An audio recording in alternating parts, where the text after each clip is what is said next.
Okay, without further ado, I'd love to thank our wonderful sponsors who make this series possible. Jeff, I don't know if you were able to scroll up. Let's see. It might be on my side. Oh, I got it. Here we go.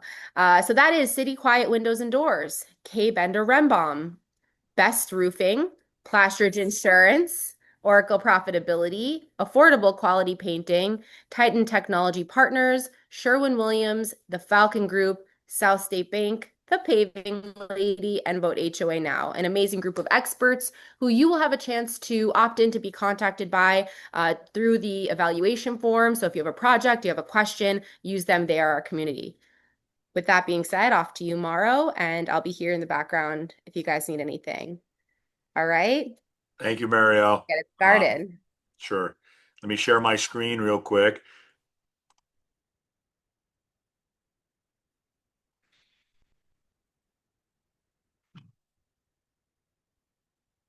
So I'm sharing my screen here. It's going to look a little bit smaller on your screens because of my giant screen that it's on. But we can share the slides after this. Thank you very much. My name is Mauro Comuzzi. I am the owner and president of the Paving Lady. My class here is Common Asphalt Issues and Solutions. And realistically, I tell everybody what I really want everybody to take away from this more than anything is walking away with a little bit of common sense when it comes to asphalt. It's not really difficult. It just takes a little bit of common sense to assess a parking lot. And I think that this class does a good thing when it shows you that. And, I try to break it down as simple as possible, not a lot of technological terms, and keep it in plain English. So let's get started. This slide here is probably the slide I spend the most time on. And the reason being is very simple. I feel that it's very difficult for you or anybody to maintain something if you don't know how it's built or put together. This slide kind of tells you, we're going to go through this with you. It's very important for me to you guys to understand what is out there in your roadways and parking lots, whether it's an HOA, a condo association, or another type of property. This pretty much is going to break it down what you guys are looking at. Now, I do have a disclaimer. I talk about Florida. I don't talk about outside of Florida. Things are a little bit different, but I want to talk about the things that you're going to see and you're going to encounter in your parking lots. So we're going to break it down pretty much to the region that we're in. Okay. Let's start by that picture on the top right hand corner. And you can see that it's different courses. And if you think of a cake and if you slice a cake, that's what you're going to see if you sliced your road or your parking lot. You're going to see different courses. What's very important to understand is any one of these courses can work by itself for a limited period of time. But if you want a road or a parking lot that's going to last a long time, these courses have to work together, right? If you don't have one, it's going to be at a detriment of the other. So it's very important to understand that when you move in an HOA, when you go into a condo association, a condo association, or you buy a parking lot, you're inheriting what's there. Most of this stuff you can't do anything about except what's on the surface, and that's what I'm going to help you maintain. Correct? So sub-base course, the one that's on the bottom, that's typically your virgin soil. That's usually when you see a field that's out there. When your HOA or your condo was built, it used to be some type of land. That soil gets tested to make sure that it can be compacted. It's got some load bearing ratio that doesn't have any sand, muck, or any other material that's not going to be able to hold loads. Once it's determined that that sub base is good or the subgrade is good, then it will be compacted, it will be cleaned up, and it'll be ready for its next course. The sub base, like I said, if you're closer to like the intercoastal, you want to make sure that there's no muck or mangrove material in it. And if you're closer to the Everglades, same thing, or sand or those kind of things. It's very important that that subgrade can accept loads on top of it, therefore being able to build a road or a building on top of it. So like again, sub-base course is your virgin soil, the thing that was there. If it's not good, what the developer would have done is remove what's bad and bring in new fill. That's why you see all these big dump trucks going into some of the sites, bringing in dirt. They're either replacing it or replenishing it or building it up. So that's your sub-base course. You will never see it most of the time because you weren't involved in the construction. If you do see it, there's something very wrong. So Again, it's very important to have a good sub-base course. The next course, which is the middle, that's called your base course. Now, your base, for all intents and purposes, is truly your road. See, when you look out and you look at their parking lot and you look at your roadway, you look at it and you say, well, that's my road, because all you're seeing is that asphalt pavement on the top. You're only half correct, right? Because below it, there's things that go with it. And I want you to understand that right below that asphalt, there's a thing called the base course. That base course is your true roadway. Because that base course is what's really taking all the loads. It's the strongest part of it. It's got the most load bearing ratio that out of all of these courses. And realistically, what you're trying to protect is that base course, because if that goes, then your road goes. What is that base course made out of? Well, it depends on your location, right? Here, I'm in Boynton Beach, right there, right close to West Palm Beach. In South Florida, in the 80s, 70s, and 80s, anything built north of, let's say, 595 or Fort Lauderdale was mostly called shell rock. And what is shell rock? Shell rock is exactly what it sounds like. It used to come out of quarries up here in Palm Beach, and you can tell by looking at it, it had a lot of shells in it. I'm sure a lot of you have seen it. Even some of the asphalt that was done back in the day had this shell rock, and you could see the shells in the asphalt. It was actually kind of cool to see it. But shell rock would be brought in at probably 8 to 12 inches thick, depending on what the engineers decided to do. It was compacted. It was wet. They wet it. They compacted it. They wet it. They cut it to a smooth surface. And once they got that compacted, it's a very strong base. But the thing with shell rock is you don't want to disturb it. If you disturb it, you're going to have to start over. You might have to replenish the base. You might have to do some things to it to make it stronger. So shell rock, as soon as you do it, you put asphalt on top of it, you're in good shape, right? The other type of base course is lime rock. Now, lime rock usually back in the 70s, 80s was in the southern region, more close to Miami because the lime rock pits were in Miami. But now most of the pits up here in Palm Beach County are lime rock pits. Those, and if you go a little bit further north, they're coquina stone pits, right? So there's different base courses, but I'm talking about the ones here. Lime rock is same thing. You would bring it in 8 inches to 12 inches thick. You'd wet it. You'd compact it. You'd cut it with a blade. And what you're trying to do is you're trying to make all those little fine materials work with the larger materials, and they make one solid, course of lime rock. Once it's ready to go, you pave on top of it. You put the surface course, which is the asphalt. But the difference between the two is that lime rock will stand up to being disturbed a lot more than shell rock. So let's say you're an HOA that we're going to do patchwork or a mill and pave on. You may disturb shell rock to the point that you might have to restabilize it a little bit, where lime rock sometimes is as hard as a rock and you can run equipment over it as much as you want. So, but most of the new stuff that's being built today is done with lime rock. But some of your older HOAs and some of your older condo associations, you can expect to probably see shell rock. Imagine if you're from the Midwest or if you're from the country somewhere and a farmer put in a road that, a dirt road or a gravel road to a farm. Once that thing is compacted, once that road is compacted, it's beautiful. It's nice and smooth. But then what would happen? Rain would fall on that road, and that road starts to get a little loose. All those fine materials that are holding everything together start to get a little loose.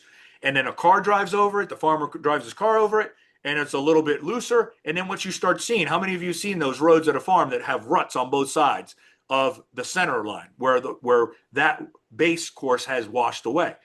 That's exactly what would happen with base, regardless whether it's lime rock or shell rock. So what do you need to do with it? You need to put a surface on it that's going to waterproof everything below it and protect it. What's the best surface course for a roadway or a parking lot? It's asphalt. Why asphalt? Asphalt pavement, and we're talking about the difference. Asphalt pavement is perfect for that waterproofing, call it blanket on top of everything that you're trying to protect. You can install asphalt at 1.5 inches, something like this, You can install asphalt an inch and a half, and it will withstand the loads of a truck, your moving vans, your trash trucks. Why? Because the base course below it is taking all the load. The asphalt is taking a little bit, but the base course below it is taking most of that load. Your asphalt pavement is actually flexible. You can't see it bend, but it will bend under pressure and under loads. So it is only as good as what's below it. Now, I said, why is asphalt the best thing for it? Can you imagine what would happen if we took an inch and a half of concrete and covered the base course? It would crack because it's not flexible, it's brittle. When you start to put tension on it, it's going to break. So, asphalt, because it's a flexible pavement, is really, really good as a surface course. Now, what I want you to remember about asphalt, this pavement starts to deteriorate from the top down, not from the bottom up. What is asphalt pavement? Asphalt pavement is really asphalt, which is a liquid, right? It comes from the oil industry. It's a liquid mixed with aggregate, all different types of aggregate. That's how you get what's called a mixed design. So if you look at this, you notice that you have rocks of all different sizes and a binder that holds it all together. And that binder is asphalt. Okay. So I said mixed designs because different applications of roadways and parking lots require different types of asphalt pavements. And here, this one that I have here, you can see this top layer is a certain mix, and this bottom layer is another mix. You can see by the size of the aggregate in it, right? So there's different mix designs that you can use for your roadways and your parking lots. Um, I'm going to talk about what you guys have in your HOAs and your condos, because what's on 95 shouldn't really matter. We're going to talk about two types of asphalt. One is called S, and the other one is called SP. S asphalt's been around forever. Okay, you have what's called an S1, an S2, and an S3. The numbers represent the size of the aggregate. S1 has the larger aggregate. S2 has next smaller. And S3 has the smallest. For your HOAs or condos, S3 is typically what was installed. Why? Because when you look at the top of the surface, you don't want to see big rocks. So aesthetically, an S3 worked for condos and HOAs. You don't need let's call it an S1, which has larger rocks. You would use that, let's say, in a loading zone at a Walmart supercenter or the Walmart distribution center, where aesthetics isn't a part of it. It's more structural capacity. So this type of asphalt here, with a bigger aggregate, you would use in those areas that would require larger, loads and more structural stability. So S3, S1, S2, S3, those are the S types of asphalt. And what I want you to remember, that's what was used before. DOT used it. Now they don't use it anymore. What happened was, just like anything else in technology, right? How do we make everything better? So what they decided to do is they decided, let's make this mix better, but we can't make the rock better. We're going to make the asphalt, the actual binder, the thing that holds it all together. We're going to make that better. And how do we do that? Well, two different ways that they did this to come up with what's called super pave asphalt, SP asphalt. One, the quality control at every stage of SP asphalt is way above the quality control at an S asphalt. So the rock, how it's put together, how it's brought in, how it's dried, the testing on the aggregate, then the binder, all of that is tested in the plant when it goes into your truck, when it goes all the way out to the roadway on a DOT road. So what they also did was they modified the binder, the asphalt. They put, polymers in it. They make it better so it can last longer. So SP asphalt is a asphalt that is used now primarily, and it's called, the mixed designs are SP 9.5, SP 12.5, and SP 19.5. So the 9.5, the numbers now is the same thing. It's the size of the aggregate, except they're calling it out in millimeters. So SP 9.5 has the smallest aggregate. It's 9.5 millimeters average, right? And then SP 19.5 has the largest aggregate. So it's in reverse order on the SP asphalt. Again, for your HOAs and your parking lots, you are going to be using an SP 9.5 asphalt. So that's as technical as I'm going to get, but I needed to explain this to you because one of the things that I want you to remember, you inherited that top right picture, a surface course, a base course, a sub-base course. The only thing that you can maintain is the surface course. That's it. The only thing that you can do to protect your roadway from reconstruction is take care of the surface course. And that's what we're going to talk about. Okay? Well, that's it for this slide, and that's where I spend most of my time. We're going to talk about some other things now, and if you have any questions, hold them to the end, and I'll make sure that I can answer them then. This next slide talks about typical life cycle of asphalt. And I say typical because there's no two parking lots that are built the same. There's no two parking lots that were constructed the same, spec the same. The location of the parking lot, the loads of the parking lots, all will, contribute to the age, how long it's going to last. It's kind of like us, right? We all have a typical life cycle, but if we don't take care of ourselves or we live in a very high stress life, you're going to not age as much or as good as somebody who's low stress, very good environment, whatever. So asphalt's the same way. What I do want you to take away from this slide is that as asphalt gets older, it needs more maintenance. Sounds like us, right? As we get older, we got to go to the doctor more often. But also, the more you spend on asphalt in its younger years in maintaining it, the less you're going to spend over the life of it. You want to maintain it when it's in good shape, not when there's something that goes wrong. So, what I want you to really take it from this is also that asphalt gets bad very quickly. It loses, I think it was 30%, 70% of its, the bell curve of it it loses like 70% of its quality in the last 30% of its life. It just dives that bell curve. You'll see it. It just, no maintenance, no maintenance, no maintenance, and boom, it goes down. So it's very important to understand that once asphalt starts getting bad, there's no way to really fix it. You need to reconstruct the asphalt itself, but there's things you can do earlier on to take care of it, right? So this is a very good slide in the sense that as it gets older, you're going to spend more money, and for every dollar you don't spend now can equate to $5 to $8 later. It's not my study. It's from University of Wisconsin, one of those universities that said that. But it is true that if you don't take care of it, it will cost you more to replace it. I want to talk about the deficiencies or things that you're going to have to try to maintain or fix on your asphalt. Now, I'm not going to talk about everything that there is in asphalt because there's so many things that you guys won't see. But in a parking lot, I'm going to talk about the most common ones. One of them is cracking, and alligator cracking, the top right-hand corner. The reason it's called alligator cracking is because it looks like alligator skin. Now, this is probably one of the most common things you're going to find, and it's probably one of the ones that is going to affect you the most if you don't take care of it quickly. What is alligator cracking? Well, let's say this is your base rock here, and this is your asphalt that goes on top of it.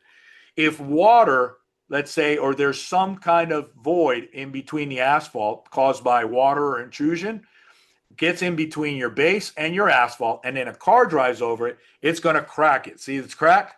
Now, let's say more water goes in and another car drives over it, it's going to crack it more. Repeat that 10,000 times in a shopping center or in a HOA entrance, and what you're going to get is an area that looks like the one you see there. It's alligator crack. And what that does, it spreads horizontally. Okay, it doesn't spread down into your base, it spreads horizontally.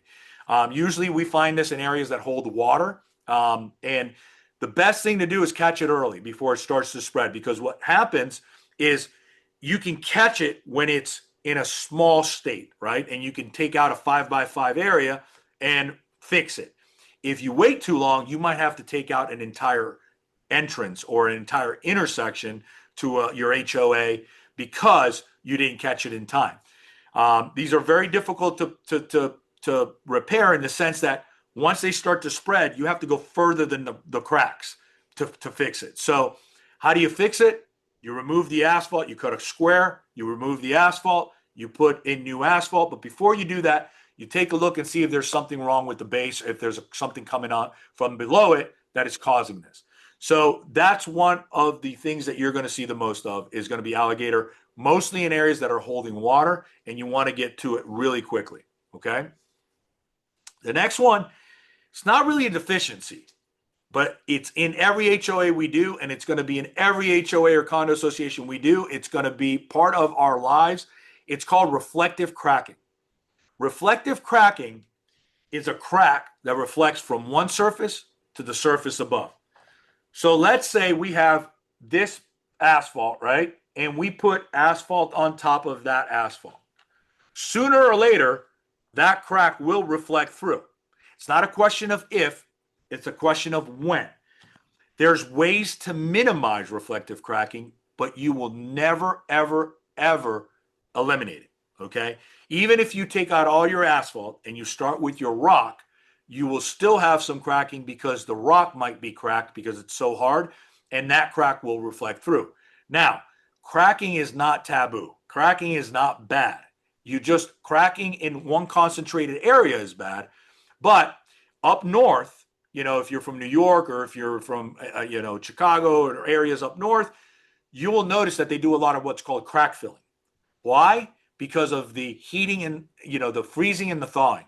In the wintertime, a crack that starts out this small can turn into a crack that's 2 inches wide because of the freeze and thaw cycles depending on the winter. Now, I said you can't eliminate it, but you can minimize it. If you notice, this crack doesn't go all the way through the asphalt. So there is a thing that we do called milling and paving. And when you mill and remove surface cracks, you're removing some of it, but you're not removing all of them. So some of them will go right through to the bottom like this one. Some of them will stay only confined to the surface.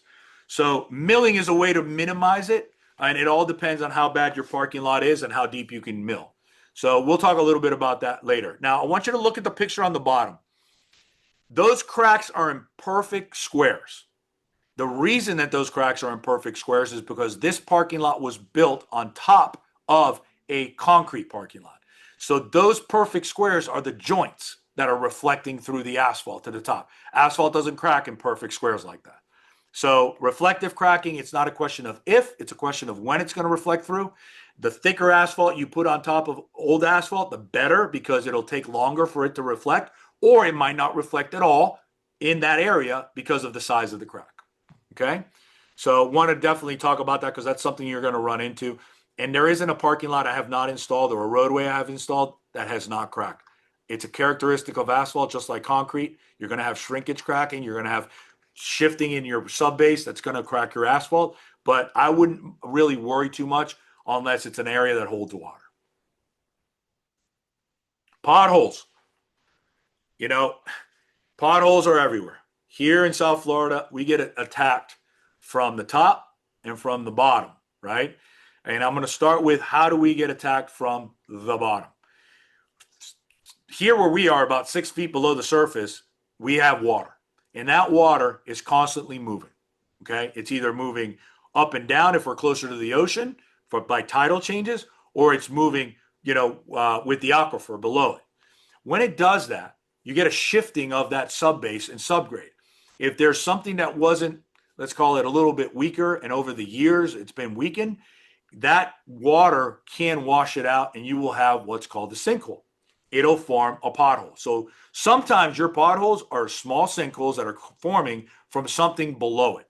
Now here in South Florida, we got small ones. If you live up in Land O'Lakes or Zephyr Hills, Florida, you can go to sleep and your neighbor's house is right there. You wake up in the morning and your neighbor's house is gone. Big difference. That ground up there is a little bit more, let's call it unstable in the sense that there's bigger sinkholes. Here we have smaller ones. But realistically, a pothole, very big liability. It can hurt vehicles, it can hurt pedestrians, it can hurt pets, it can hurt bicycles. It's really something that you want to take care of as quickly as you possibly see it. And you want to be vigilant on how you do it. The best way to do it is identify it quickly. We come out, cut out a perfect square around it, remove all the asphalt, fill it in with new rock if we have to, and we put in new asphalt and compact it to a level surface, and now you've got a permanent repair that where there once was a pothole. Now, it's important, too, that sometimes you'll fix it and it might come back because you can't tell that it's something from below. Most of the times you can see it, but if you can't, you might have to fix it again. It all depends on the actual situation, but that's how you fix a pothole. And my advice is always fix them as quickly as possible because they're not going to get any better. Doesn't get better on its own. Okay. Tree roots, root intrusion. Now, root intrusion is something that we're going to deal here with in South Florida and any part of the country. I mean, here in South Florida, they love their shade trees. People love to, put in oaks, black olives, palm trees. The picture here, you'll see a ficus hedge. And whoever called a ficus a hedge is crazy because it's actually a tree. I mean, I think the largest ficus is 110 feet tall or something like that. So these things will find a way. Nature will find a way, and they're always going to be searching for water. And they will get in your asphalt and they will wreak havoc, like you see in this picture.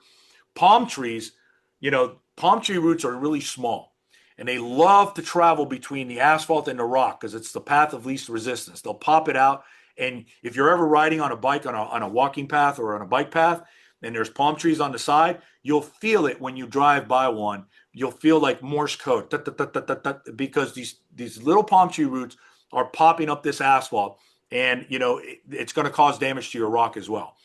You can minimize root intrusion. Eliminating is very difficult because I believe that when back in the day when they built a 3-foot island, right, in a parking lot, and they planted a baby oak tree, I don't care what you put on the side of that island, on a 3-foot island in a real oak. When it grows up 30 years, it's going to pop that island. So, there's ways to minimize it. There's root barriers you could put in to minimize the travel of the root. Curbing can also work. What's called a type D curb, 6 inches above the ground and 12 inches below the ground. That acts as a barrier. When it hits it, it goes down. But a mature oak will find its way, and a mature oak will always win with time because it plays in centuries. We play right now. It just keeps growing, keeps looking for water. Best way to fix this, it's a liability. You want to get it fixed as quickly as possible because most people live on their phones, right? And they're walking by, they're not looking, and it's a trip hazard that can cause major injury to somebody, and you don't want that to happen. The best thing you can do here is we would come in and cut the root on the outside. Doesn't kill the tree. We would cut the root on the outside. We would pop the asphalt out, cut perfect square, put back in asphalt, redo the rock if we had to, but that's how we would fix this. Now, once a person like me, a contractor like me fixes it, it's not over yet. That tree is going to continue. So it's very important for an HOA to continuously monitor and prune the roots on their own as well. You want to mitigate that as much as you possibly can when you spend money to fix it. And the best way to do it is get your landscaper to possibly come in with an edger every so often and kill the root there that's trying to grow back. I can't tell you how many times we've patched the same areas over the last 15 years because there's really no way that you can put a root barrier to stop some of these big roots. So root damage is very important. You want to make sure that you identify it quickly and you take care of it as quickly as possible. Now, if you have a huge root ball from a tree, a mature tree, and it's overtaking the asphalt, at some point you might have to get an arborist because cutting a small root like you see in this picture isn't going to affect the tree. But if you start getting into the big root ball that's affected the entire island, we want to make sure that we're not going to put the tree under too much stress.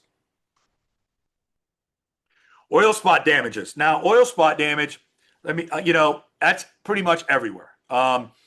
In HOA roadways, you're going to notice it more in the way of hydraulic leaking from your trash trucks, contractors, and things like that.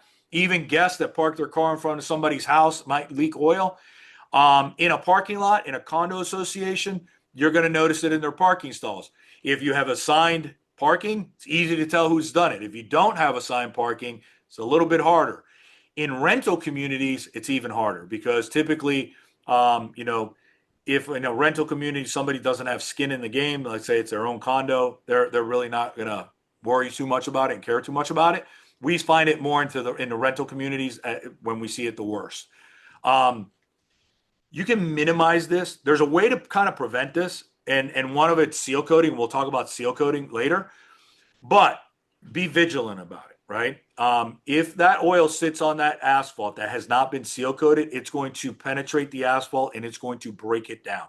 You can walk up to one of these oil stains with a key and pick it out like it's butter. You can pick out the asphalt. That's how soft it will become.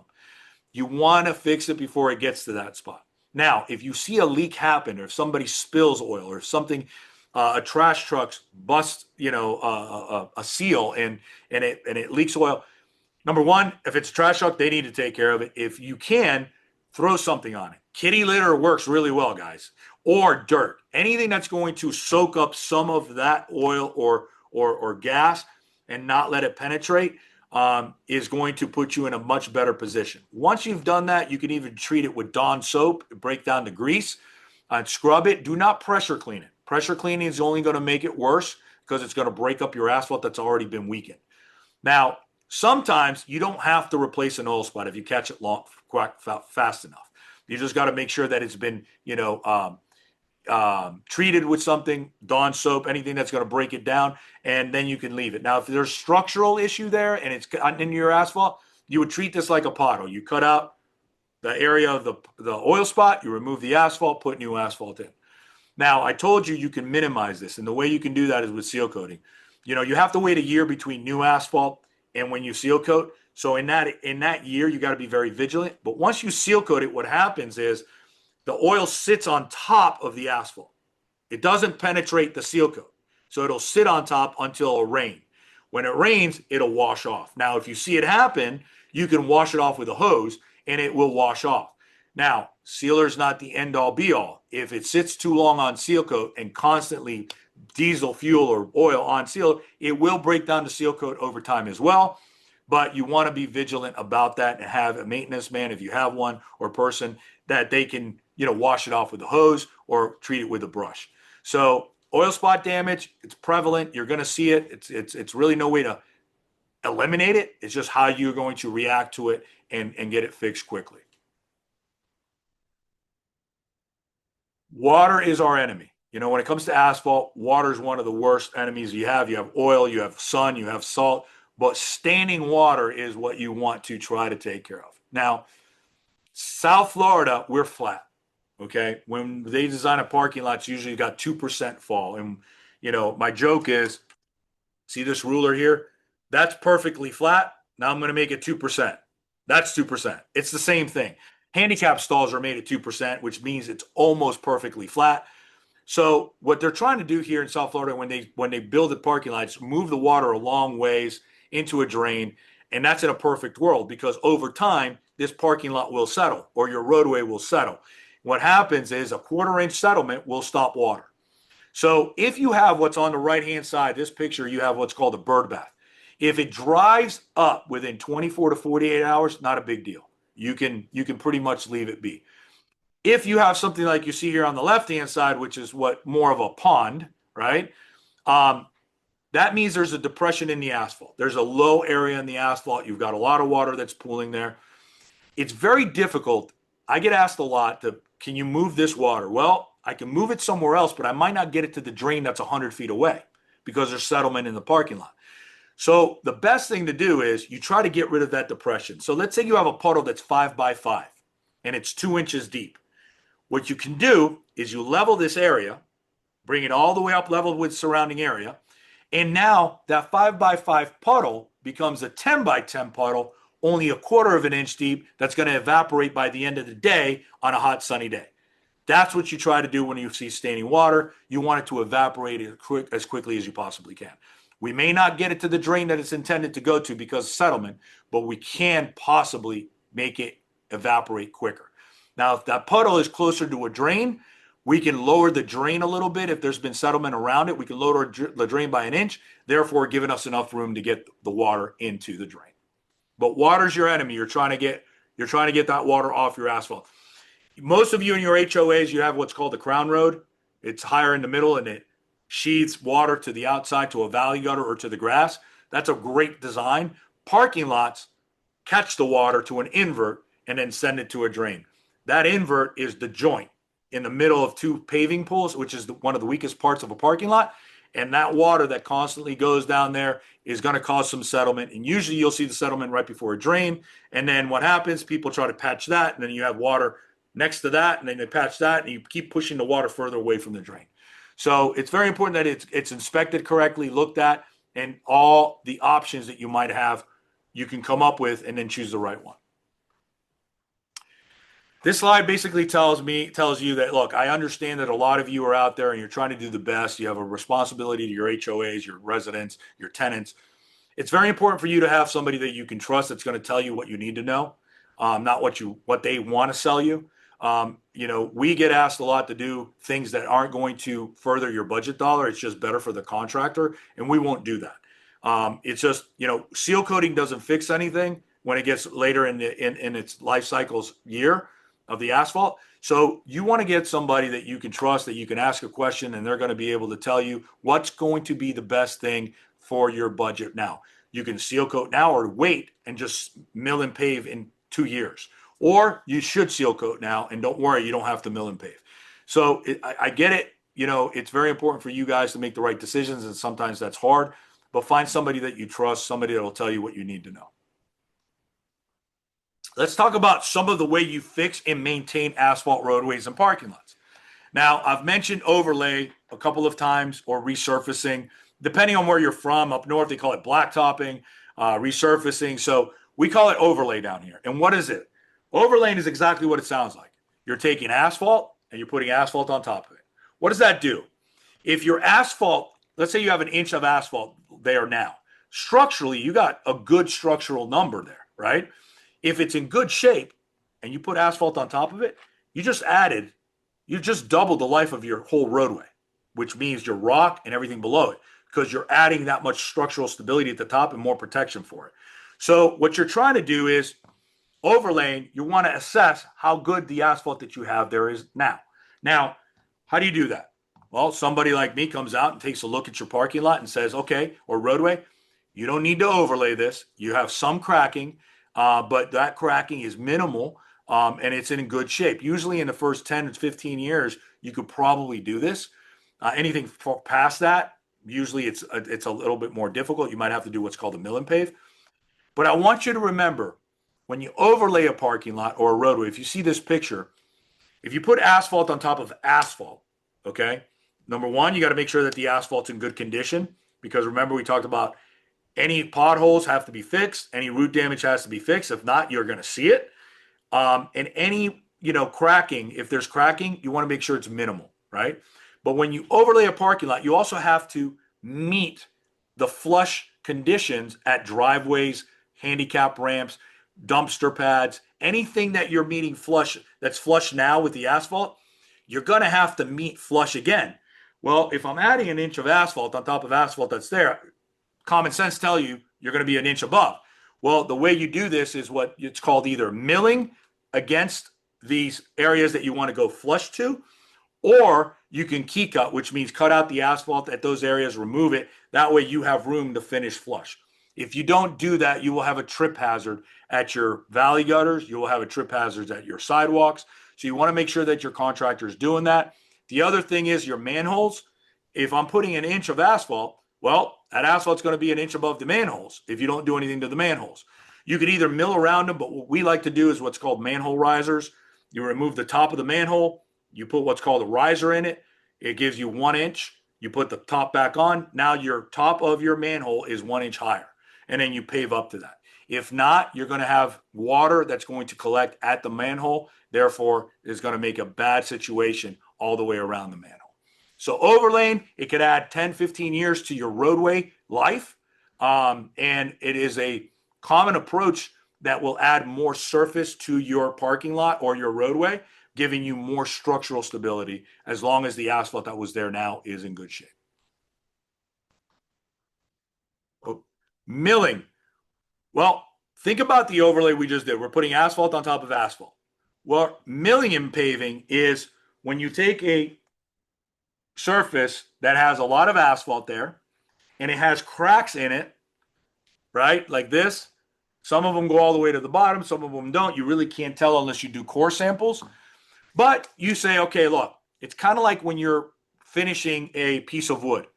you want to start with something better, right? So if you look at it and you see that there's, a lot of cracking, some of it may be going through the base and some of it may not.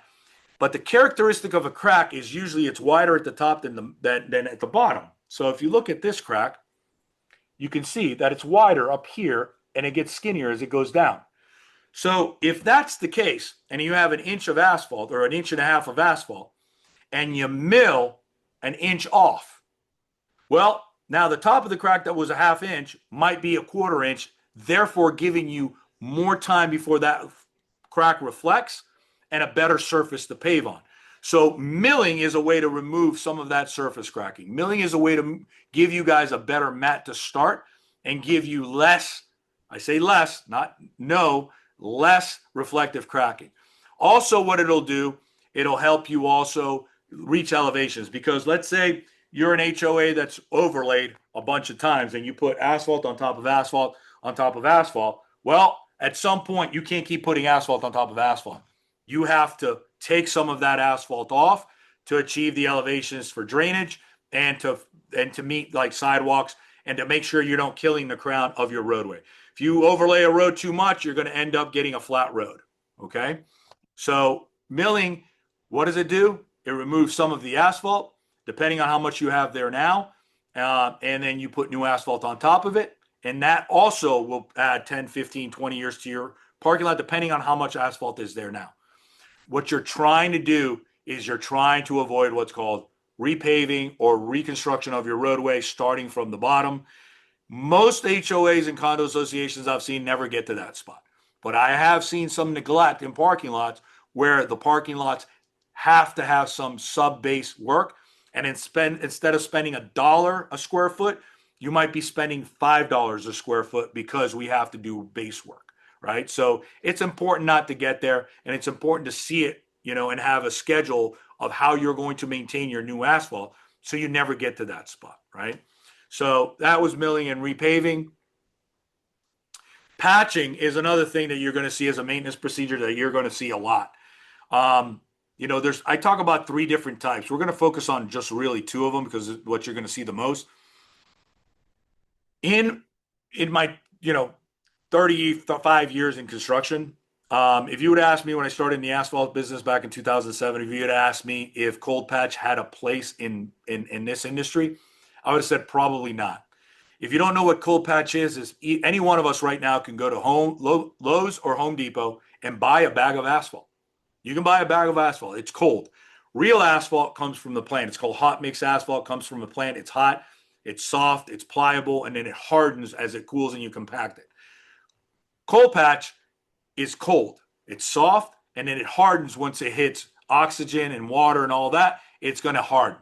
So, but the cold patch today is made a lot different. It is in a much better quality.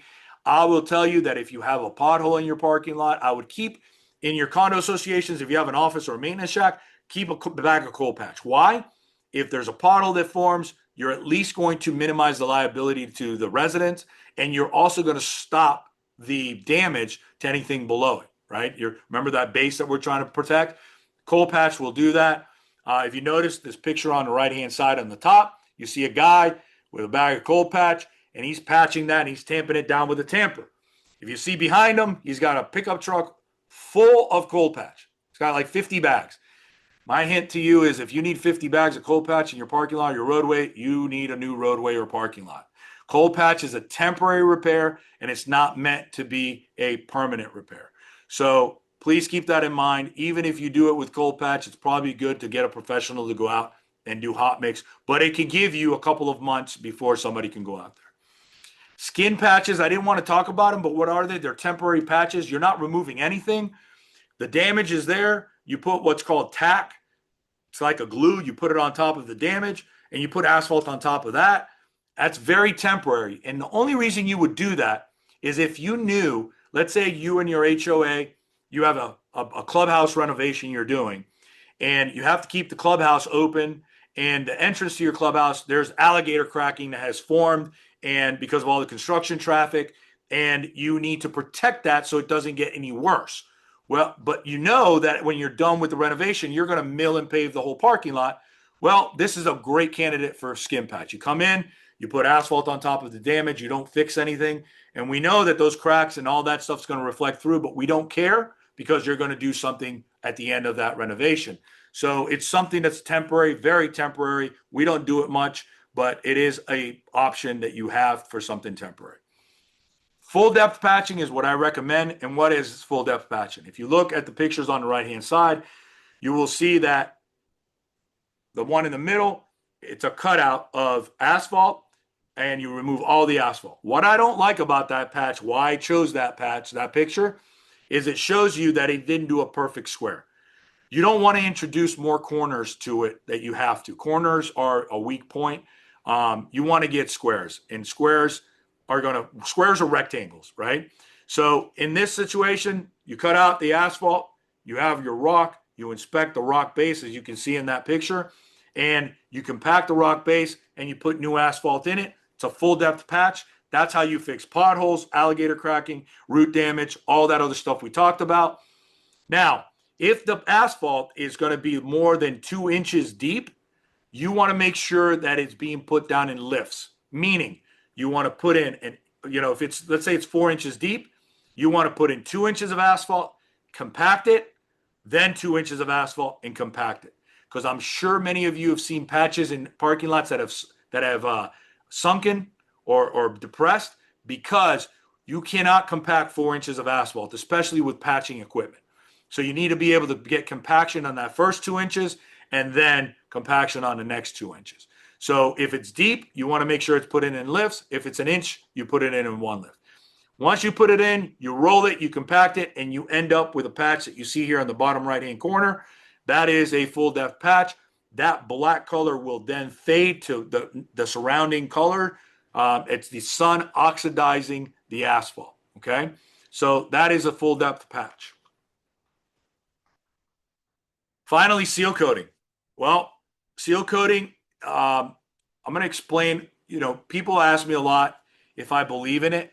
And my answer is always that I wholeheartedly believe in seal coating because there's a lot of people that don't believe in it and there's a lot of people that do. Um, I wholeheartedly believe in it as long as you do it at the right time. And let me explain that to you, right? Let's say that this class that we're having here, we decided to do it in person. We're doing it at the beach, and we show up at 8 o'clock in the morning, and we start the class, and we're having some drinks and we're having some food, and we all enjoy this class so much that it's 3 o'clock before we know it. And at 3 o'clock on a beautiful South Florida day, we look at our skin and we say, "Oh, I need to put sunblock on." Well, it's too late. The damage was already done. And that's the same thing with asphalt. Asphalt's not unlike our skin. Once we get sunburned, what happens? We peel. When we peel, a new layer of skin is below it. Remember I told you at the beginning of this, asphalt wears from the top down? Well, as you can see, that all those rocks used to be smooth like this. So as the binder that's holding everything together gets brittle from the sun, the salt in the air, and everything else, it starts to wear off. It starts to peel off. And what it exposes is the rocks in your asphalt. So that's what asphalt does. It wears from the top down. The bottom is always going to be the bottom, and it's going to be perfectly black on the bottom. You just can't see it. But asphalt's going to be perfectly black on the bottom. It's going to be oxidized on the top from the sun, and it becomes brittle over time. It loses the quality of the binder. So you're trying to protect that. So it's like sunscreen for your asphalt. Now, I said at the right time. You got to do it 1 year after, no sooner. You could do it 8 months. What you're trying to do when you put new asphalt in order for this asphalt to cure, the oils that are in this asphalt, if you notice, this is still really black. It's been in my office for a long time and it's still a little soft. The oils have to rise to the surface and evaporate. How does that do that? The heat, traffic, all of that. So you got to get that oil to evaporate to the top, to get to the top and then evaporate. Once that happens and that oil is gone, it usually takes about 6 to 8 months here in South Florida, depending on the thickness of the asphalt, then you can seal coat it. If you seal coat it too quickly, the sealer won't stick because there's still oil on that. And if you seal coat too quickly, you're actually stopping the curing process of the asphalt. You're not allowing it to cure correctly. So we recommend 1 year. wait 1 year after you mill and pave, and then you seal coat at intervals depending on your HOH traffic and what you're trying to do, right? A lot of people seal coat for maintenance, and a lot of people seal coat for aesthetics. The client that I had here in that picture that you see there, they seal coated for aesthetics. So they did it every 2 to 3 years because they like the black and they like the way the lines stand out. If it's more maintenance, you can wait a little bit longer, let it wear a little bit more, and then seal coat more often. So, you want to definitely look at how it wears after the first time, and then you can make a decision. But typically, it's about every 3 to 5 years. The more you seal coat, the less the more time you can have between intervals because the more sealer's on the ground. There's two types of sealer. There's coal tar emulsion and asphalt emulsion. Actually, there's more. There's a petroleum emulsion. There's an acrylic one, but those aren't really typical. We like coal tar. Coal tar emulsion, I think it withstands gas, fuel, diesel, oil, sun, everything. The element's a little bit better. Asphalt emulsion is still very good. Two ways to put it down.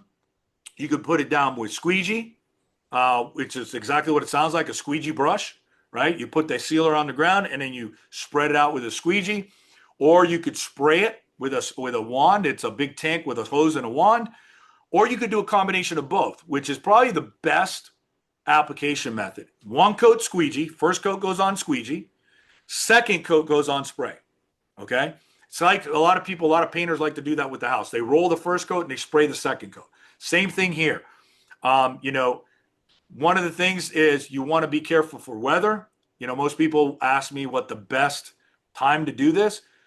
Everybody wants us to do it in the summer because there's nobody around in the summer, right? In the summertime, nobody's around. They want it to, but we're fighting humidity and we're fighting rain. We still can do it.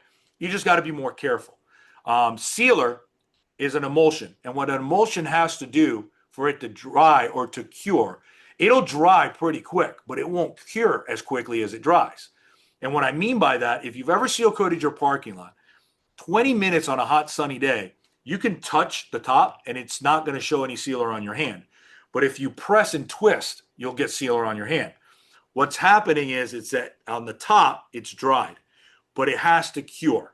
And if you don't allow the first coat to cure sufficiently, you will trap moisture because sealer is 40-50% water, and that moisture has to come out of the sealer.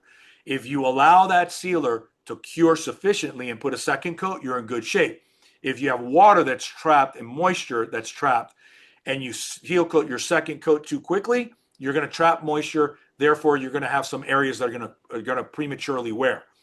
So, here in South Florida, we're fighting the rain, but also the humidity.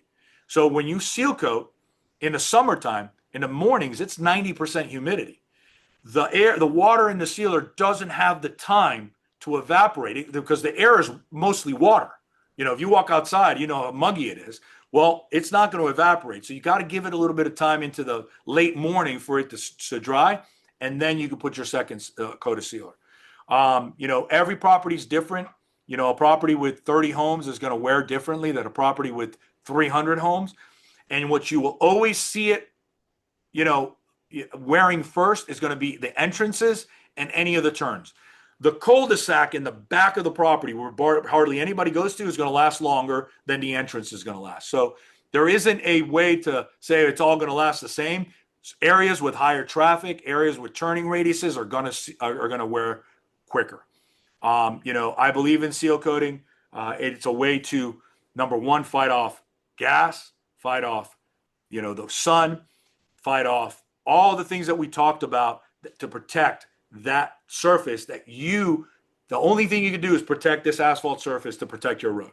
And if you can do that and seal coat it every 3 to 5 years, you're in much better shape than if you don't. Now, Walmart's, people say, well, why doesn't Walmart seal coat? Well, Walmart designs their properties now in a way that you don't have to, but they spend a lot of money. They gave us 16 inches of base, 3 inches of a binder course of asphalt, and then they put 1 inch of a wearing course on top. Every 10 years on a schedule, they will mill that 1 inch at the top and replace it with another inch. We don't have those budgets when it comes to the HOAs, and it wasn't built that way. So you have to protect what you can and what you've been, what you've inherited. And the only way to do that is to protect the asphalt. That is it. That's all I have. I hope that this was good. If you have any questions, I am going to stop sharing and I will open it up for questions. Hey there, Mauro. Thanks. Great job as always. You always keep everyone's interest. You are a great speaker. Thank you. Um, so, Mauro, while you and Marielle are checking out the questions, I just want to reiterate to everybody, if you haven't already done so, please press the chat button so the chat module appears on your screen, not to be confused with the Q&A module where you are asking your course questions. I will once again now place the link for the required post-webinar attendance form, also known as the evaluation, into the chat once again. So, Marielle, back to you for some Q&A, you and Mauro. Thank you. We have quite a few questions, so we're Oh going to try to boy. get to as many of these as possible. Otherwise, Sure. I know you guys can contact the Paving Lady team directly. So we start with Wayne. Is grinding always necessary? Which would be milling. No, it's not always necessary. If you We had a look couple at the questions about this. Yeah, if you look at the condition of the asphalt, if it's not cracked, if it's in great shape, you don't need to. We've seen some HOAs that the roadways are perfect, and all you have to do is just overlay. A couple similar question or the same question around do we need to seal coat the roadway or just the parking lot? So that really depends. It's kind of up to you guys in terms of what you want to achieve. Now, what I don't like about roadway seal coating, like an HOA is a roadway, right? But the speed limit in an HOA is typically very, 15, 20 miles an hour. When you get into areas that have condo associations and you have different associations, that if the speed limit's a little bit higher, why I say no is because you have a lot of hot tire pickup as the tires are hotter. So, sealer's not meant for high velocity roadways. So if you're an HOA or a condo association with very light speed limit, 15 miles an hour, you can seal coat that. But it's really up to you. It can be done. All right. What if we have concrete in the garage, not asphalt? Any tips for that? How often should that be repaired? And what about concrete installed on top of soil/sand only? So if you have a parking garage that has concrete, I mean, realistically, you caring for that realistically is watching for cracking or any areas that are stressed. There's really not maintenance that you can do to concrete other than watch out for spalling of rebar or things that are breaking if it's cracking up in areas. But in a concrete parking garage, there's not a lot of maintenance. Pressure clean it. If you want to seal it with a concrete sealer, you can do that. But concrete is look. If everybody built parking lots with concrete, I'd be out of a job because those concrete parking lots will last forever. Should a parking lot be pitched into a French drain? Okay, so yes. Let me try to. Okay, a parking lot should pitch to drainage, whether it's a French drain or whether. So imagine that this is the parking lot and there's a drain in the middle. We're going to pitch the parking lot. We're going to do a V to everything goes to the parking lot, to the drain. It should pitch to drainage. Now, if you don't have drains, you can also do what's called sheet flow. The parking lot can sheet flow. The whole parking lot, you can't see it, but it goes from one end to the other and it drains into a landscaped area that's meant for drainage. But yes, a parking lot should drain to a drain or to a drainage area. Okay. For community roads, is type S3 and SP 9.5 right? Or should it be by type I or 11 and SB 12.5 and 19.5? So You might for want to look at the question for no, this one. I got it. I got it. Okay. For a community roadway, SP S3 or SP 9.5 is perfect. Boynton Beach Boulevard out here, it uses SP 9.5. They actually use one that's called friction course, which is kind of the same, but you don't need it in parking lots because friction course is something that they did for hydroplaning. So the water sits a little bit below the asphalt and the aggregate's more exposed. You don't want that. SP 9.5 and or S3 for your roadways in any community that you have 99.9% of the communities will have an SP 9.5 or an S3 asphalt. Okay. From Karen, how much is typically milled before repaving? We are requesting 1 inch milled, but some residents from the north that have had a paving company say we should mill more. Is the depth of how much is milled based on the condition of the surface? So I did a thing on Instagram about this. If I had $1 for everybody from up north that said I was doing it wrong, I'd be a really, really rich man. So up north, this is how they start. At least 4 inches of asphalt. Here in South Florida, this is how we start. Almost 2 inches of asphalt. So they are right in a sense. Up north, they do mill more because there's more to mill. If you don't have 3 inches of asphalt, you can't mill 3 inches of asphalt. You can't mill the rock. You don't want to touch the rock. That's your road. So if you have 1 inch of asphalt on your parking lot now, you can't mill more than an inch. And I wouldn't even mill the full inch out. I'd mill half an inch, and I would not try to expose the rock. If you have 2 inches, mill 1 inch. But if you don't have more asphalt, you can't mill that out. So the misconceptions from the people from up north, and some of the people I love the most live up there, it's different. It's built different. We don't have the freeze, the thaw, the snow plows. So they start off with what's called a binder course. They put 3 to 4 inches down first, and then they put this on top of it. We don't do that. We might have this, and it's perfectly fine for down here. So 1 inch mill, 1 inch pave is typically what we do in most HOAs. If you have more asphalt, we want to take some more out, you can. But you know, I would just explain to the people from up north that if you only have an inch, how are we going to mill more out? And we do not want to touch the rock because the rock is your structural integrity of your whole roadway. Makes sense. Good morning. What do you think of high density mineral bond HA5? That sounds like a rejuvenator. I'm not sure if it Okay. is or not. Um, I don't have much experience with rejuvenators. It's not something that we sell as a company. You know, if you can tell my skin, I'm baked and I'm wrinkled. I've tried every rejuvenating product I can. It's still going to be wrinkled. I don't believe that rejuvenators rejuvenate asphalt. I think they just help maintain it, just like seal coats. But they do have a benefit, and they sell that benefit, and that they think that it's going to, bring it back to its original state. I'm not one of those guys, and I believe in seal coating because I believe that the damage is done when the damage is done. I don't think you're bringing oil back into this and giving your asphalt the oil that it lost. Let's see. Can long cracks be filled and seal coated? Yes, you can. So what I want you to remember, if we fill, if you're from up north, or if you're not and you want to go online and look for crack filling up north, you will always see the crack fill. You will see it, and it doesn't look pretty. I unless it's something really bad, I wouldn't crack fill it. I would just see why there's a crack. But it can be. You can router out a crack, and you can fill it with a hot mix rubber, and you can seal coat over it. But you will always see the hot mix rubber that you put in there. It'll be like spider webs through your parking lot.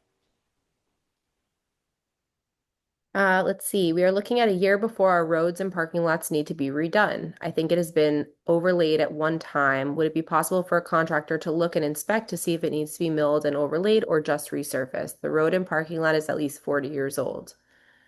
The answer is yes. As an HOA, you could also do it on your own. I would always tell an HOA, as a contractor, I love being watched by an engineer because at the end of a job, the engineer can certify the job. But a contractor could do core samples. This is a core sample right here. See how it's perfectly round? They get a round drill and they cut through the asphalt with this drill and they pull out the core. And that's how I'm going to tell you how much asphalt you have left. This was actually a core sample from a job site. You can see the rock still stuck to the bottom of it. And you can see it's about 1.5 inches, 1.25 inches thick. So the best way to do that is to do a core sample. And I wouldn't do one. I would do multiple in different areas of the parking lot or the HOA just to make sure that the average is about the same. The other thing you could do is hire a company, a geotechnical engineer in company. They can a testing company, and they can do the course for you, give you a report, and you can take that report and give it to every contractor, and then they can bid based on that. So the next one is, do they still use Grip Flex for seal coating? Ripflex. I haven't heard of that product itself, but I know that there is stuff that you put into sealers. You know, we have things like fast dry. We do have things that help it dry faster, give it more latex, give it a little bit more structural stability, even though sealer doesn't have it. But Grip Flex, I haven't heard of that product down here, but we It do. sounds like there are so many products. I There think in the is. next one, there's another one mentioned. I can There, imagine there. there's, So North, there's seal coat products I've never heard of because all out right. west people use a different type of seal coat manufacturer like Star Seal because of the different climates all over the country. Out west, you're dealing with really hot temperatures. Here in South Florida, we're dealing with water and sun. Up north, you're dealing with water, sun, snow, and everything else. So there's Mhm. different products for every different parts of the country. I just want to say thank you guys. I'm going to let Jeff take over the questions from here, and I will see you next Wednesday. Mauro, thank you so much. You're the Thank you. best. We appreciate you. And thank you for everyone who joined today. Take See care, you guys Mario. Thank you, soon. Mario. And Mauro, I'm going to rely on you to tell me when you need to go because I know you have a full day No, lined up. I'm here. I'm here for you. Okay, we'll do a few more then. So we have, and apologies if some of these questions are repetitive. I have a lot of noise surrounding me here with some contractor work. What is your opinion on the P as in Peter 3 marine spray lock concrete protection system for waterproofing a condominium parking garage? Something you're aware of? No, I don't have any experience with that product itself, but it sounds like it's very technical and good. I would definitely reach out to a concrete contractor that specializes in any of these 40-year inspections or any parking garages. There's a lot of them out there that specialize just in that kind of work. And folks, I want you to know this is why Mauro is such a good guy. He is not afraid to say, I don't know. That's how Jesse Ventura got elected to governor in Minnesota by not being afraid to say, I don't know. Well done, sir. All right. So we have another question here. What is the difference between parking lots and driveways for asphalt? Uh, so parking lots and driveways, the big difference is Usage. much smaller. And yeah, because the building of it, the only difference you're probably going to find in a driveway is your base. Remember, we talked about the base. It's not going to have to be 8 inches or 12 inches that like a parking lot. A parking lot because the parking lot's going to end up having a lot more traffic of trucks and trash trucks and things like that. You're going to find a deeper base and maybe a thicker asphalt. Driveways, you're only going to have a car, right? You're only going to have one or two cars, so you might have 6 inches of base rock and just thinner asphalt. But the asphalt itself can be the SP95 or the S3. So yeah, there's no real difference other than the size and the usage. Okay. The next question is a little broad. So all it says are permits required, but we don't know what at what point that question was asked. Yeah, So for what I guess I'll break it down. I'll break yeah, it down. and for what and when do you need a permit, I guess? So here in Palm Beach County, we have 60 something municipalities, and every municipality is different. So there isn't a standard answer for this. Um, some municipalities on a private road in an HOA, as long as it doesn't have parking lots, any parking stalls, we're Yeah. able to do work without a permit, milling and paving, seal coating, that kind of work. Okay. If we add to that road, we have to pull a permit. If we minimize that road in any way, shape, or form, make it smaller, we have to pull a permit. My thing to tell you is call your municipality, talk to your contractor. Most of the time, you're going to need a permit. In the area that I'm in Palm Beach County, Broward County, Martin County, but every municipality is different. If you ask the question, they're probably going to tell you need to pull a permit. I would educate myself to see when you can or can't. But I would tell you that different scopes, concrete almost always requires a permit for fixing curbs and gutters and things like that. Now, Governor DeSantis is supposedly coming out with a new law that anything under $7,500 doesn't require a building permit, but I would still take and ask the building departments in your area. Good advice. There are five more here. So anything that comes in after these five, we need to let Mauro get back to his day. So let's get these last five here. No worries. And again, if repetitive, I apologize. After milling, is gavel and leveling necessary for paving? So when you mill a surface, we never know how it's going to mill out. What do I mean by that? When a big milling machine is grinding the asphalt, Yeah. older asphalt might come out in sheets. Newer or stronger asphalt will come out in pieces. So what if you can imagine, you would want, you would hope that all of it comes out even. If you're milling and you sheets come out, now you might have rock exposed and it's going to Yeah. be about an inch lower than the mill surface. At that point, you're going to have to do a little bit of leveling. You're going to have to put asphalt in that area to make sure you're level with the new mill surface. Leveling is also needed if you do know that there's areas that are holding water. You mill, and those areas that are holding water, you're going to level with some asphalt prior, and then you put your asphalt, your real last course of asphalt. So it's not always necessary, but sometimes it's necessary based on the way that it was milled out, and sometimes it's necessary based on their existing conditions. Okay. This one might be a request for service, the way it's worded, so you can answer if this is something you can do. And then I have a question about your service area Okay. geographically. So we are looking at a year before our roads and parking lots need to be redone. I think it has been overlaid at one point in time. Would it be possible for a contractor to look and inspect to see if it needs to be milled and overlaid or just resurfaced?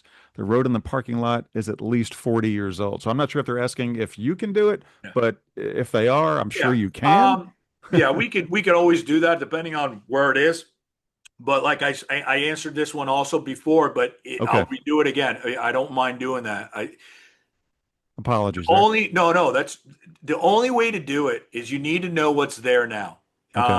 and to be able to tell whether it can be milled or or if it needs to be milled and resurfaced. So the condition of the parking lot is going to tell you whether it needs to be milled, All right. and if the parking lot is in a condition that it needs to be milled, the thickness of the asphalt is going to tell you how much can you mill, right? So if you only have half an inch of asphalt and you're not going to mill out half an inch of asphalt, you're going to get into the rock. So if you have 3 inches, then yeah, you're going to mill some out. So yeah, a contractor should be able to come out and do a core sample. Again, this is a core. They can core out a sample and it'll All pop right. something out like this, and you know how much asphalt is there. Now, what I would do if I was the contractor, I would want to do the core exactly at where there's a crack like this. Yeah. So that way you can tell how far the cracks go. Yeah. If the cracks are isolated to the surface, milling less is going to be, you're going to be able to mill less. If it goes all the way down to the bottom, you're going to have to mill all the way down. So there are two questions here that are cost related. There's really no way to answer that without assessing the situation. One is an average cost for sealing a condo parking lot. But that's an open-ended question. It's best to have somebody come and check it out first. It was last resealed 5 years It's ago, correct? it's pennies. It's pennies per square foot. I just can't tell you how many pennies. It Yeah. could be depending on the size and the complexity and how many phases. If you're 100% occupied and we have to break it down into smaller little phases, it's going to be more. But I would tell you, 12 cents to 25 cents, and it could go even higher than that if depending on the complexity and how much you have to break it down. Okay. And Philip, that covers yours as well. There was a very similar question there. And then as I promised, there's just two more of those original five here. Do you do paving? Do you service Sarasota County, the Tampa Bay area? We do not presently. I mean, we have serviced all the way up to Ocala. We've gone all Okay. the way to Jacksonville, but it's got to make sense. And a lot of times, I know that there's areas that they have a really hard time finding qualified people to do it. So Yeah. but our clients that use us now, we've gone to Ocala for one of our clients.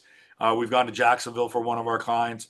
But right now, we don't service it as our service area. But if you Right. want to reach out to me via email, I can help you as much as I possibly can. And if it makes sense, then we can do it for you, or I can help you as much as I possibly can to find somebody. And I'm sure you could also consult. Let's say somebody has a Yeah, contractor to do something in the sure. area of work that you do where you don't service. They want to make sure they're not getting screwed. Everything looks good Yeah, on the contract. Y'all can take a look at it as a third arm to sure. make sure. Okay. Absolutely. Sounds good. Sounds good. And then the last one, and there are more that came in, folks, but I need to stick to my word here and get Mauro on with his day here. With proper maintenance, what is suggested for maintenance on a low activity and recoat ourself every 2 or 3 years? Okay. I think I got it. So Okay. if I had a parking lot that was brand new and I was going to maintain it and had light traffic and it's not a very heavy, first thing I would do is just watch out for oil stains, oil damage, watch out for root intrusion, watch out for potholes, maintain it that way up to the first year. Then you seal coat. After the seal coating, you want to look at how it wears. If you're more aesthetically driven, you might want to seal coat it more often. But realistically, on a light parking lot with light traffic, 3 years is probably a Okay. good interval. And then, if you want to make it look black more often, so the lines pop and it looks nicer because it does bring out everything else. So Yeah. do it in 2 year, every 2 years. It all really depends on where your head is when it comes to maintenance or aesthetics. And there are just two more that I think that are quick answer ones. Is that cool with Sure. you? Yeah. That's cool. Yeah. All right. Do you recommend asphalt concrete for patching or resurfacing a dumpster area? And in a similarly related question, because the dumpster area is going to have a lot of heavier vehicles, dump trucks, garbage trucks. So part two of a question, but from a different person. Just wondering how much damage, in your opinion, or factually, do garbage trucks actually deteriorate a roadway? So, twofold question there from two different people. So typically, a lot of times, what we see in front of a dumpster enclosure, which what I think is the dumpster area, you will see what's called rutting right in front of the concrete slab. Now, Yeah, if there's asphalt in the dumpster area, my recommendation is switch it out to concrete because concrete is a lot stronger. The right. dumpsters are going to scrape the asphalt when they're putting it in and out. And right outside of the dumpster enclosure, you're going to notice rutting, and that's something that we're going to always have because of the weight of the dump truck when it's there trying to pick up the dumpsters. Yeah. So my recommendation, yeah, you can patch with asphalt within a dumpster enclosure if it's asphalt now, even outside of it. Inside, I would do it in concrete to make the dumpsters lay on a concrete surface. Outside of it, I would just reinforce the base as much as you possibly can and put thicker asphalt to try to take some of that weight of the dump trucks. The second question was which one? I'm sorry. Hang on, let me get back to that here. It was, do Oh, you, oh, how it much was of the the, dump trucks would deteriorate a roadway? yeah, the, how much damage? So trash trucks, where you're going to notice the most damage from a trash truck in an HOA is going to be at cul-de-sacs. The cul-de-sacs where they're turning, the constant turning of a truck at a cul-de-sac is going to show the most wear and tear. Other than that, trash trucks on a roadway, a straight roadway, won't damage it based on their weight because it's been built to do that to sustain that. But you want to make sure that there is no leakage of oils or anything out of those trucks. And if there is, you put them on notice. I mean, if you ever do a mill and pave job and you're putting in new asphalt in your roadways, the first people you reach out to is your trash company and say, we are spending an absorbent amount of money to redo our roads. And if any of your trash trucks leaks oil, you're responsible. I would put them on notice before. That way you don't have to go after and say, hey, we did this. Yeah. Give them the warning. Be nice about it. Tell them we're going to do this and you're going to be responsible for any of leaking trucks. Now, if they want to send out a 30-year-old trash truck to a property that's told them that, that's on them. So I would definitely do that. Excellent job, my man. We just got a nice compliment in the chat. Great webinar. I had no idea asphalt could be so interesting. Well, it's Oh, also has a thank lot to do you. with our speaker. Thank you so much. Um, If you could, listen, I always try to get better. I try to do this as good as I can. Please, in your evaluation, tell me the truth. Tell me what you think. I always try to make it better for everybody. all right, my man. You can get on with your day. We appreciate you very much, Jeffrey, Mauro. can I also say one thing? Yeah, yeah, If absolutely. you're in the Palm Beach area and these areas, Martin County, Palm Beach, Broward, that's really where our service area is. I am able to come out to see your boards and do this exactly the same thing for your boards. If you guys are thinking of a milling and paving job, I love to talk about asphalt. If you haven't seen this, I enjoy it. My email address, I think it's, you guys have it. Send me an email. Talk to me. I love to do this. I love to do this type of thing. Sounds wonderful. They will have excuse me, tongue twisted there. Your company's contact information after filling out the online Okay. form, which I'll go over after we say goodbye. So, Mauro, again, thank you so Thank you. much. We look forward to the next time, and we'll see you the next time we'll be in touch. We'll get this done again. Thank you, everybody. I appreciate it. Take care, man.